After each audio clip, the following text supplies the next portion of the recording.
Okay, I need to talk about this video from Parker. Parker, get a job. If you don't know him, go find him right now. He debates MAGA, and he does it in a way that I genuinely have never seen anyone else do this. And this one is something. There's a moment toward the end of this video that stopped me cold. I had to rewatch it a few times to make sure I heard what I heard. So let's get into it. Why do you support Trump?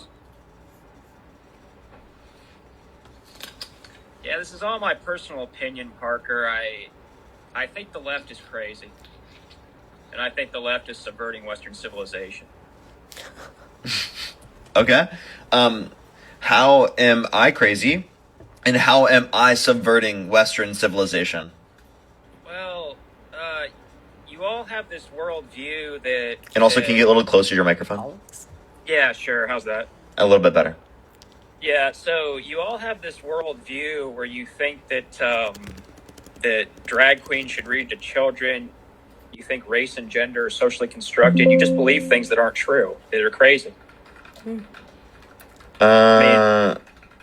Okay, and drag queens to children.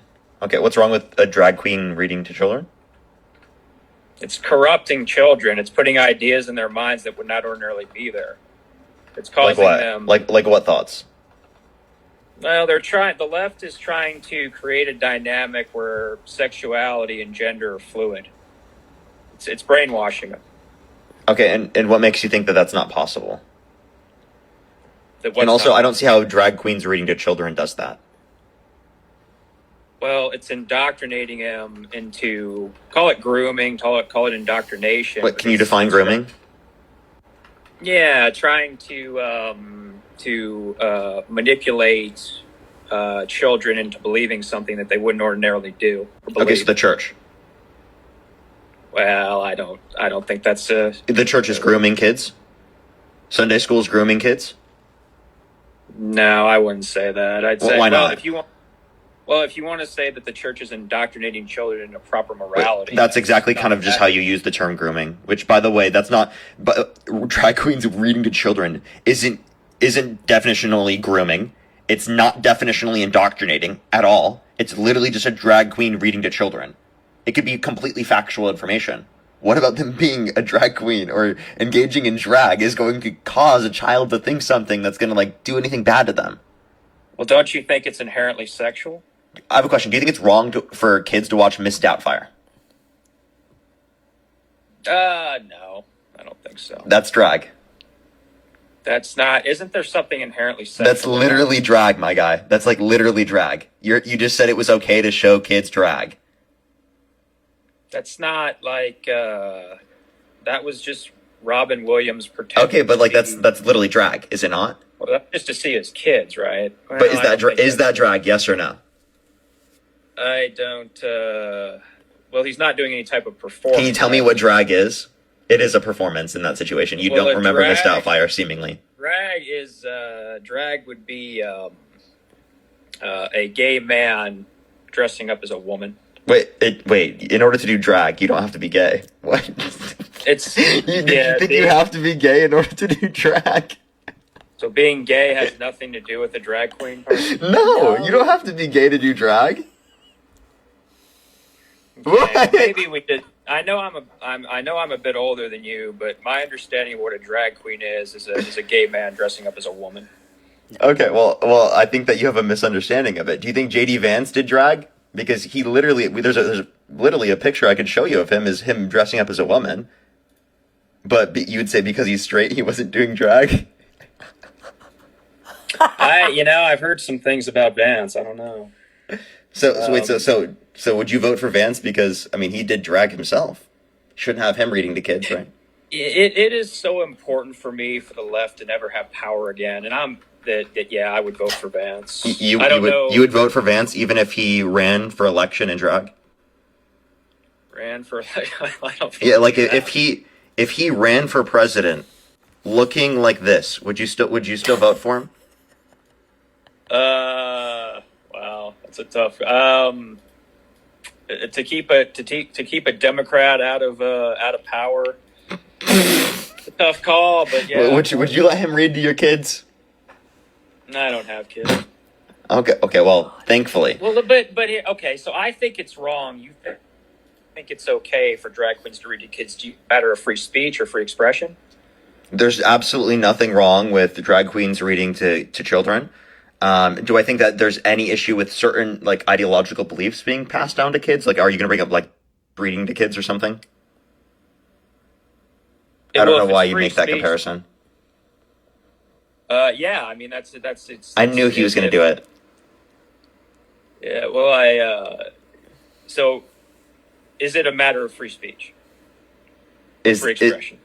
Not 100%, but it's a relevant fact. Yeah, it negatively impacts people's free speech and free expression. But the whole argument is not absolutist free speech, free expression as a justification for it. So it would not be okay according to you, for a neo-Yahtzee to read a storybook to kids. No, I think that has detrimental outcomes in terms of their health. But it is okay for a drag queen to read to kids. Yeah, there's no adverse negative impacts from that. What if people said to you that that drag queens reading to kids was harmful to them, had a detrimental effect on their mental health? What evidence do you have of that? I'd look into James Lindsay if I were you. Okay. Pull up. Do you know Can you just tell me what the source is or what the evidence is without just claiming, look into this person? I need an actual piece of evidence, not just like, oh, look into this random dude. Well, James Lindsay, he talked a lot about how it's harming the mental health. How is drag queens reading to children harming the mental health of kids?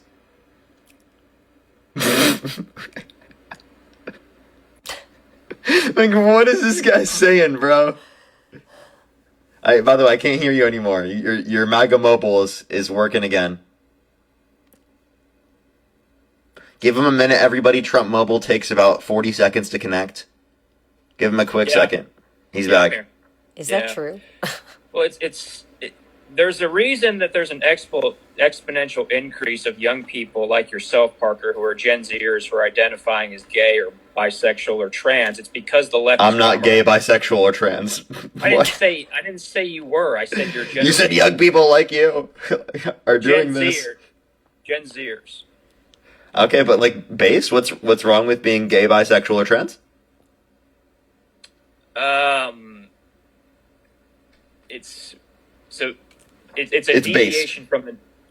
Well, wait a minute, Parker. You think trans women are women? Yes. Is that right? Would you a trans woman? I'm not going to talk about who I'd have sex with on the live, but I don't think my attraction stops with trans people, and I think that you can be straight and also find trans women attractive. There's nothing wrong with that. No, that would make you gay, Parker. No, it doesn't. Wait, so you're saying there's no trans women that are sexually attractive to you? No. Okay, so like if I were to be able to show you a picture of a trans woman and inevitably you found her attractive, you would admit you're bisexual? No, hold up. Wait, hold up. You just conceded. So you could find a trans woman attractive and still be straight? Did you just say that? I did not.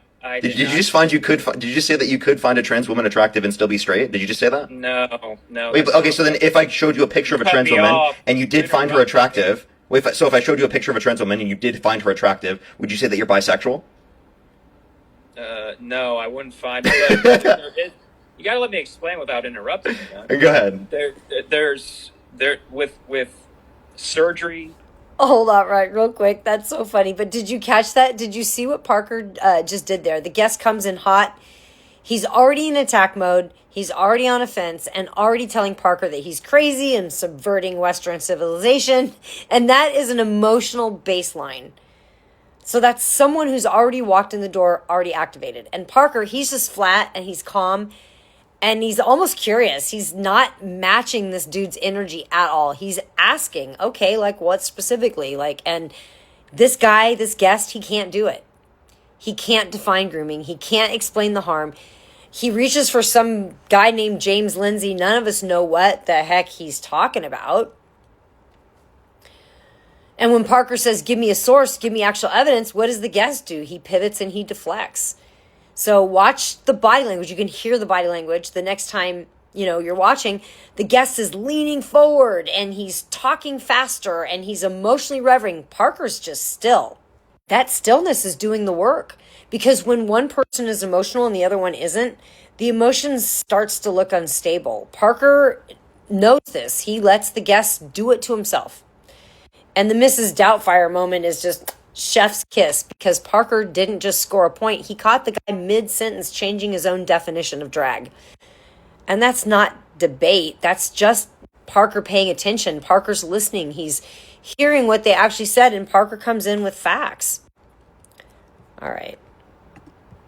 Nowadays and cosmetic capabilities. What? I don't know why you're laughing. Well, I'm just like, it's really funny that you're just trying to like grasp for straws to find some reason. No. I'm just saying sometimes it's actually hard to tell who's a man and a woman now with cosmetic surgery and modern technology. So if I could show you a picture of a trans woman and you found her attractive, would you admit that you're I bisexual? wouldn't find a trans woman attractive, so the answer is no. Wait, so you think it'd be impossible? So it's impossible that I could show you a picture of a trans woman and you could find her attractive?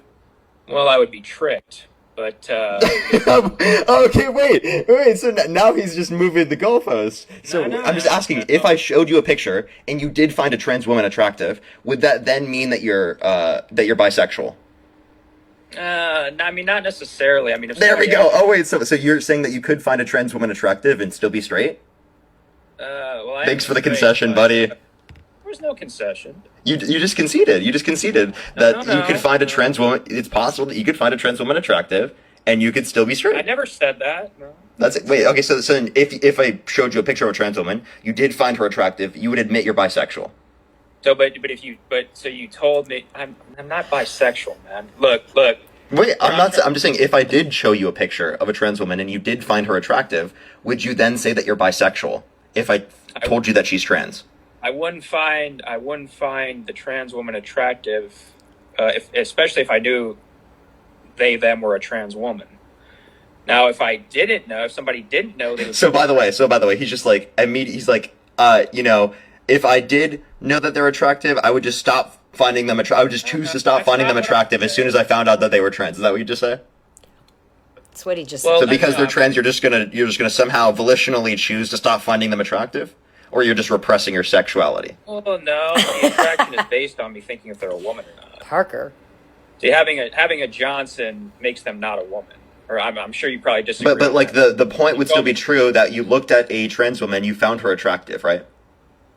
So the point would then be is that you can't. The argument is that you can find a trans woman attractive and still be straight.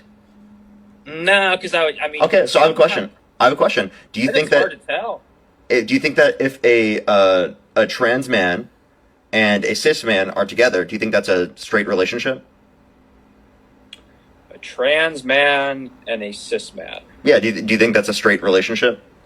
Oh, so if a trans man is a woman who was born biologically female at birth. Or actually, yeah. So a trans man is someone who's biologically female, but he's a man. Right. Okay. Okay. So I'm asking you, in that circumstance, right? Do you think that's a straight relationship? A trans man and a cis man. Man, that's and a cis man is just a normal, like a normal man, right? Like with normal. What does normal mean to you? Just a biological. Do you think male. I'm not normal because I have hazel eyes? No. I just said a biological male. That's what you mean by a cis. Okay, so the normal, associating normal with being not trans is obviously like an absurd thing, because it's also normal to be trans in the same way that it's normal to have hazel eyes, and not normal to be trans, Parker. Okay, it is. Okay, all right. Well, Does that hurt your feelings? No, look, man. Is it normal for you to have hazel eyes? Yeah, that could be normal, sure. Yeah. Okay, so you know that hazel eyes are a very low percentage of the population, right? Yeah, it's probably 5% or something, 10%. Less than that, even. Yeah. And what color are my eyes? They're hazel. So. Mine are too, Ashley. They look blue sometimes, green sometimes. Am I normal? Am I a normal guy? I'm not normal. Yeah, your eye color is different than somebody having a transgender surgery, man. You don't see these things as different. Yeah, I don't. Wait. So, do you have an issue with surgery, or? Look, I think people should especially children, should have transgender surgery. Do you?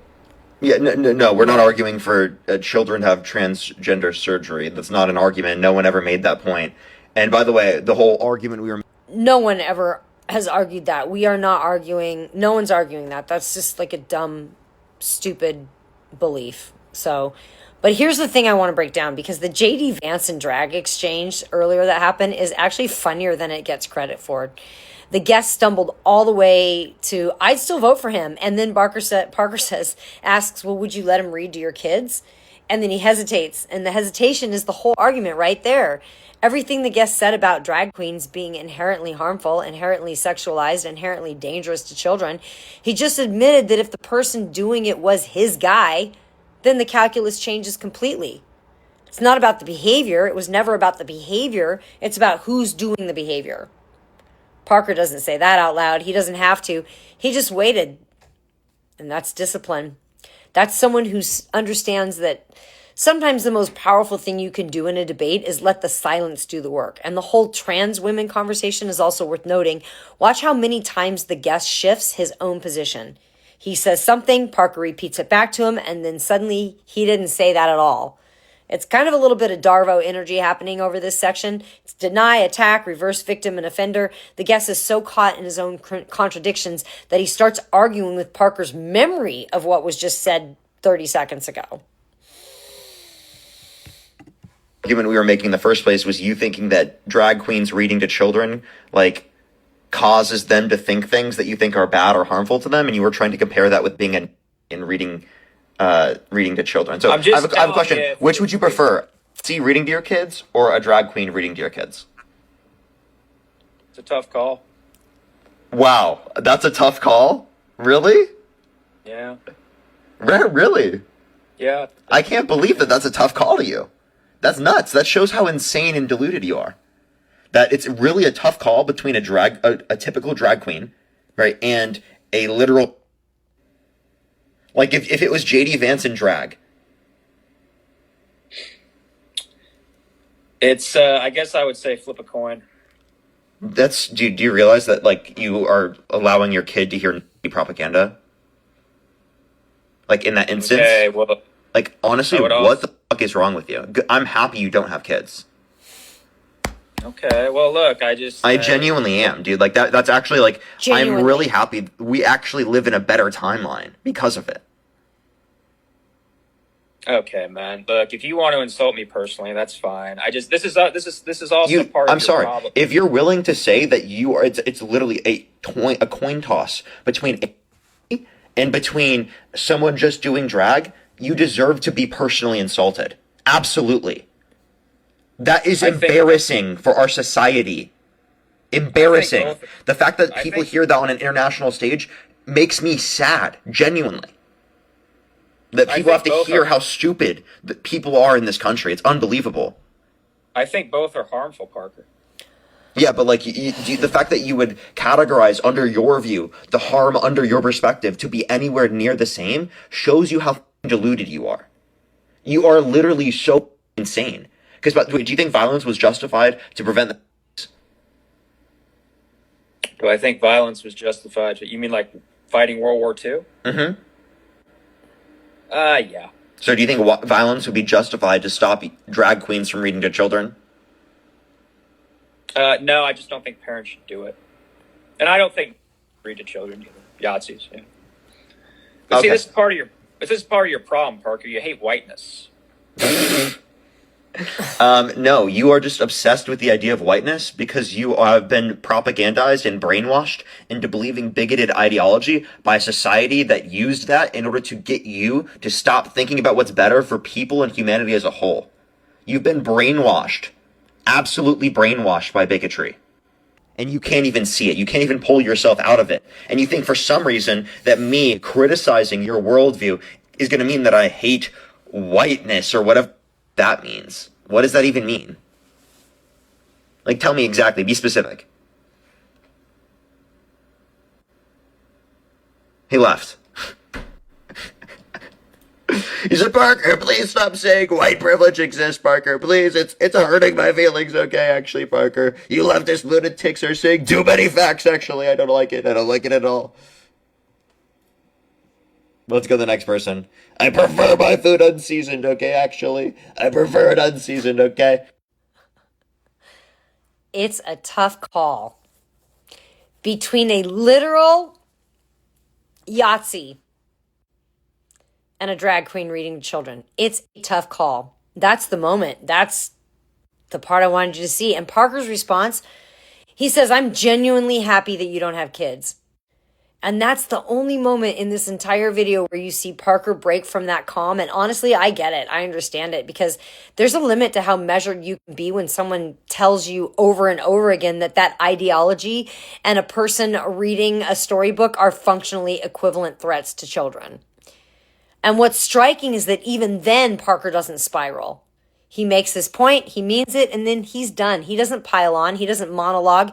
He says what's needed to be said, and he stops. That is an adult.